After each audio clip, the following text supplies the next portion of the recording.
What's going on, gang? I'm back with another video. You know who I am. It's your girl, Chica. Let's get it because we are getting stronger together. So it's been a couple of days since I posted a video about Meps. Today I just kind of want to go on a little bit further more details, share a couple stories here and there. Hopefully this video won't be too long as the first one. I know I should have kind of chopped it up a little bit, but I was just kind of into it and it just went from there. I had a couple people to reach out to me on a few of the social media platforms that I have, and I will put those social medias down below in description, or I will comment on the video and put it in the comment section for those who want to reach out to me personally and ask questions. A lot of times if I get the same question or something like that, I will make a video of it, so that way everybody can come back. But I'm still going to respond. Y'all, please, if I respond back just a little late, please bear with me. I am a travel medical technician, so sometimes I do be working. A lot of times I do be working, so just bear with me and I will get back to you as soon as possible. Normally I do get back really quickly, but depending on the time and the day, if I'm not doing something with my clients, then I will get back to you as soon as possible. Anyway, so let's get into it, gang. If you haven't already, go ahead and like and subscribe to the channel, like the video, comment, share it. Please don't hesitate to ask me questions. I am here to help the best way that I can. If I don't know, trust me, y'all, I will figure out a way to get the answer to you or point you in the right direction, because while we are getting stronger together, and knowledge is power. Knowledge is power. All right. I know I should have wrote some of these questions down, so if I forget, please charge it to my mind and not my heart. So, one of the questions was about the physical examination, kind of like what type of exercises did we have to do and all this other stuff. So basically, if you're a woman, you most likely you will see a female physician. If you have a male physician, if you would like for another staff member there in the room with you, you can request that. It won't be no hard feelings. They won't be mad at you or anything like that, or vice versa. Males, if you have a female physician and you would like another male in the room with you, you can request that. You don't have to be in there one-on-one by yourself. Even if you have a female physician and you are a female and you want another female in the room, that is perfectly fine. Or for the fellas, if you have a male physician and you want another male in the room, you can ask for that. And they will go over all that with you in Meps as well. So the physical part, I'm just gonna go over like a few exercises that we did. Basically, she had us to spread our fingers like this, wiggle our fingers, do like this, do like this, do like this, do like this. Then she made us stand up and stretch our arms out, and we had to kind of like walk in a circle, going like this around, and then you just kind of do it. You don't have to be like in slow motion, but kind of turn to where she can actually examine your body. um and then she had us to lift our hands up like this. She had us to turn around, face the wall, and we had to bend over, and she just like basically looking at your back. From what I got, they did the same thing with the males. You are not naked. Well, I'm pretty sure with the guys, they were just probably in their underwear. But for the ladies, you will have on your bra and underwear while doing these different exercises. The duck walk. With me, I can't speak on everybody else, but with me, I did maybe one, two, maybe three steps of the duck walk, and she was like, "Okay, that's good."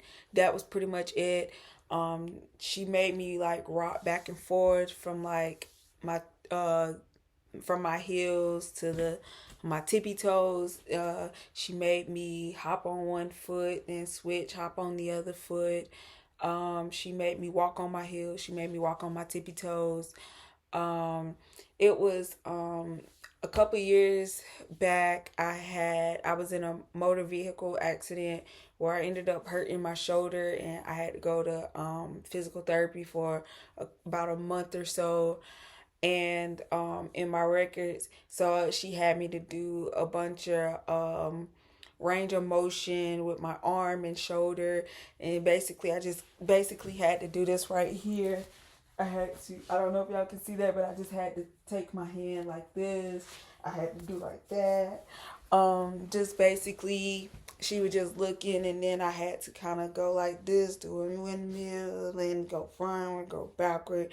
Then I had to do like this, and she was just basically examining my shoulder to make sure. And she was like, everything is performing well. Like I said, it was probably like 4 or 5 years ago when I had the motor accident or whatever, and basically she had me tip my head back, tilt it forward, left, do like this, and it was just, she had roll my shoulders, roll them forward, doing wrist exercise. Then she had you to rotate your ankles. Like, when I say it went by really, really quick, like, I was like, by the time I walked in, she was on it, and she was just like, at any time, if you feel like you need somebody else in the room, just let me know.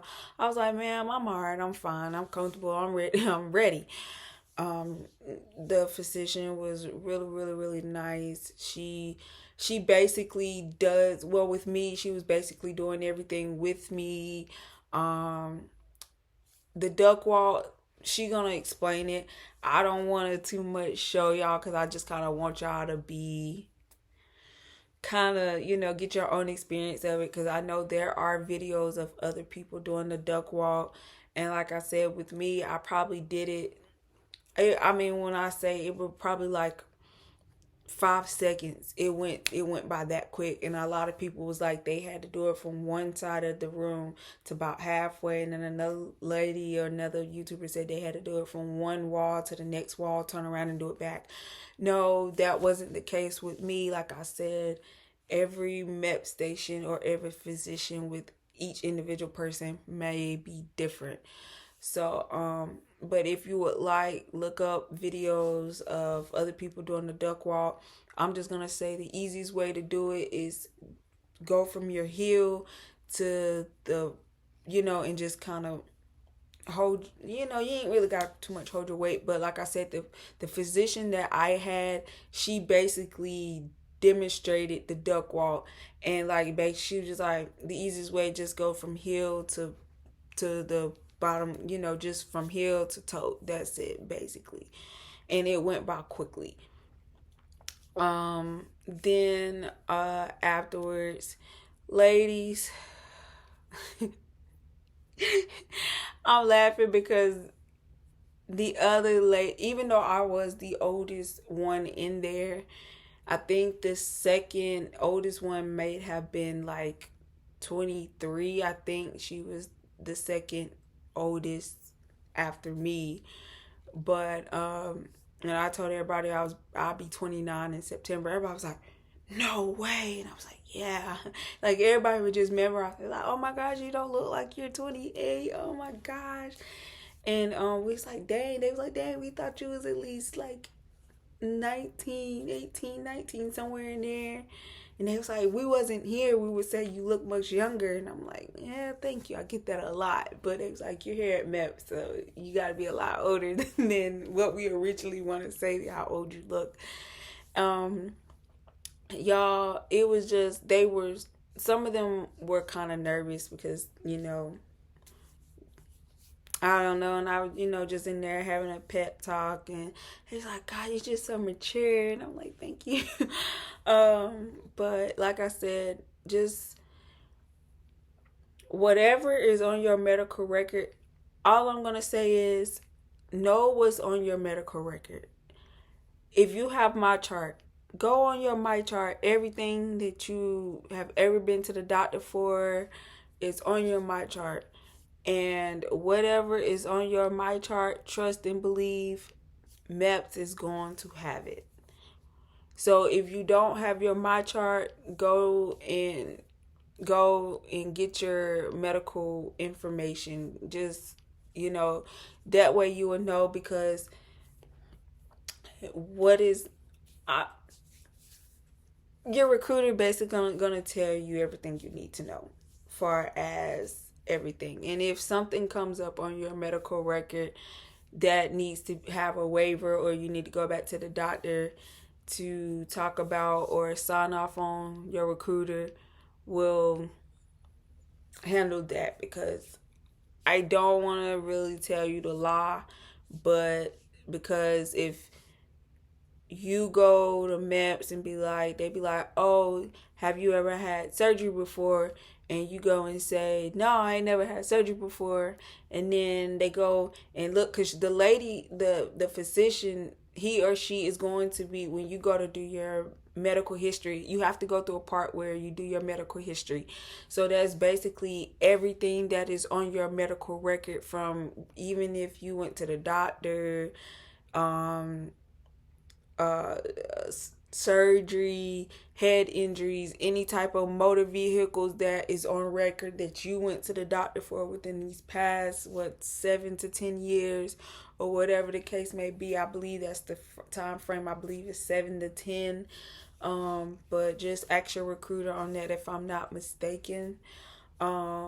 Pretty much everything they can pull up. So that's why I say, please know what is on your medical history before you go to Meps. Trust and believe, if anything comes back, Meps will already have your medical records, because certain things you may need a waiver, and you may have to go to your doctor, or that particular doctor, or find a doctor in that field to check out whatever needs to be checked out. Because if they don't have a medical waiver, or they don't have some type of documentation from a doctor, or an up-to-date document stating that you're clear, you're good, anything that was abnormal is normal, you most likely probably won't go to Meps until you get that situated. And speaking for experience, I had surgery maybe 2-3 years ago, which it wasn't like a major surgery. It was a really minor surgery, where I just had cancer cells where it was on my cervix, which is called precancer cells, where they just went in, because when they first tested, it was like they was saying from the testing sample that they got that it was a major thing. But once they actually went in to see, it was really minor, and it was like this small. They literally cut about this much of my cervix, where it wasn't a life or death situation. With it being that small, there was no chance for me to have those precancer cells occur on my cervix again. So with that, due to the fact that once they had seen that on my medical record, I had to go in and actually print off my doctor's notes from that surgery, stating that my last 2 pap smears were normal, that, everything was good, which, so I was able to go to Meps once. Then I had to go back to my doctor, and he had to clear off and write a letter stating yeah, she's good to go for active duty, no problems, everything is good, everything's clear, she's good and healthy, and everything like that. So then I was able to go to Meps. That next following week, I went to Meps. No, that next following week I went to Meps. For the urinalysis, women, you're going to take a pregnancy test. No ifs, no ands, no buts about it. If you pretty much refuse to do anything that they're requiring you to do at Meps, you're either going to have to come back another time, or they're probably not going to allow you to come back to Meps. Y'all, it's not as bad as you think it is. If you go in and you pay attention, trust and believe, you just make the process easy. The process is going to be easy. The hearing is just like any other hearing test. You put the little headphones on and you got the clicker, and anytime you feel like you hear it, just click it. With your vision, it's just like going to the eye doctor and you looking through that little machine thingy. And the lady told me to pick a line that I could read from, and I think I read off of line 9, which is like the second to last. It's the second to last line at the bottom, and I was able to read that whole line. And she made me cover up one eye and read it, made me cover up the other eye and read it, made me, I had to look through it through with both eyes and read it. And she was like, oh, okay, you got 20/20 vision, you're good to go. And like that was it, that all that I had to do for the vision. It may be different. I believe people who wear contacts or eye lenses, I think they go through another testing. I believe they do it with their glasses on, and then I think they do it with their glasses off. And if you have contacts, I believe you do it with your contacts in and your contacts off. With that, I'm not sure, because I really didn't hear a lot of people talking about eye contacts or anything like that. Not that I can remember. Um, Let me see.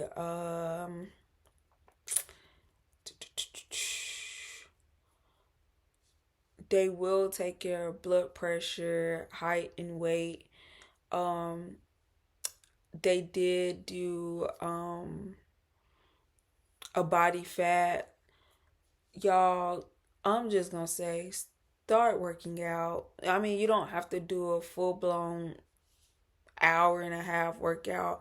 If you can just walk around in your neighborhood or jog at least a half a mile or walk a half a mile every day, then do that. Then at least try to get your body fat down.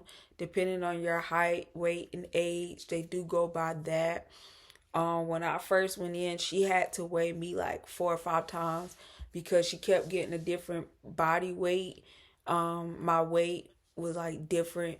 So with my age and my height, sorry, they go by your age and height, if your weight to know if you're overweight. I was literally like 2% over the body fat, and they went on and passed me anyways because I work out. I try to walk, and I do a lot of walking when I'm at work. So losing up that 2% is nothing. So and like I said, once you go to boot camp, you're pretty much gonna lose or gain weight. You can be underweight and you can be overweight. If you are overweight, they do have fat camp that you have to go to, and they just like monitoring your eating. You do a lot of working out, and if you're underweight, from what I got is that you eat, you just pretty much eat, but you're still working out, so that way you're not overweight, but they're just trying to get you down to the weight or get you up to the weight that you need to be in order to, proceed on once you go to boot camp. Um I believe that was pretty much kind of a little bit of everything. I hope I answered everything, but I don't want to say too much because I do want y'all to go in for a surprise. I just kind of want y'all to get um y'all own perception of Meps and everything like that. Um like I stated before, I will make a video talking about or explaining my process before Meps, even though I did kind of go over just a tad bit of it in this video, but I will go into further more detail in another video. Just give me a couple days, and I will have that up. So if y'all have any questions or any concern, please comment. And I hope y'all have a great and wonderful night. And I will see y'all in the next video on game, because we are getting stronger together. And I'm out of here, you guys. Peace.